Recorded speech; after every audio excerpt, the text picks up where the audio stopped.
Hello bachcho, let's read the question, and the question here states that give reason why copper is used to make hot water tanks but steel not. And B part is explain why the surface of some metals acquire dull appearance when exposed to air for a long time.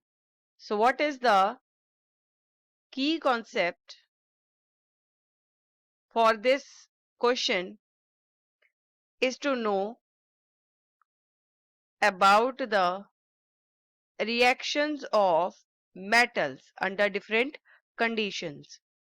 सो यहाँ पे जो part A में हमें बोला गया है कि जो कॉपर है उसको यूज किया जाता है हॉट वाटर टैंक्स बनाने में, बट स्टील को नहीं किया जाता क्योंकि कॉपर जो है उसमें कोई भी कोरोजन नहीं होती in the presence of water.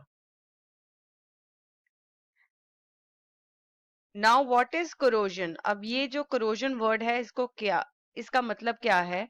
इसका मतलब है कि जो मेटल है वो एटमॉस्फेरिक ऑक्सीजन और मॉइस्चर के साथ रिएक्ट करके एक ज्यादा स्टेबल फॉर्म बना देता है, मेटल ऑक्साइड. सो ये जो ऑक्साइड है ये एक लेयर बन जाती है मेटल पे और धीरे धीरे जो है ये मेटल को खराब करना शुरू कर देती है. So this process is called corrosion. अब कॉपर जो है उसमें कोरोजन नहीं होता, बट स्टील जो है उसमें जो है कोरोजन होता है, बहुत इजीली हो जाता है पानी के साथ कांटेक्ट करके. सो जब इसलिए जो है कॉपर को हम हॉट वाटर टैंक्स बनाने में यूज करते हैं. Now the part B of this question is के जो सरफेस है कुछ मेटल्स का, उनकी अपीयरेंस जो है वो डल शुरू हो जाती है जब वो एयर के एक्सपोजर में रहते हैं काफी लंबे टाइम तक. तो ऐसा क्यों होता है? क्योंकि जो मेटल्स हैं in the presence of atmospheric oxygen or moisture, they form an layer of oxide on it.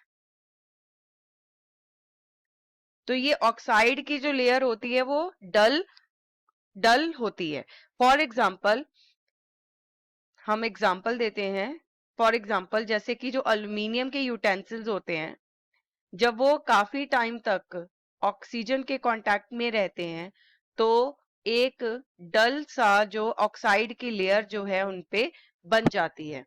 तो ये जो ऑक्साइड लेयर है इसकी वजह से जो अल्यूमिनियम के यूटेंसिल्स हैं वो डल अपीयर होने शुरू हो जाते हैं after some time. I hope you have understood this answer very well. All the best and thank you.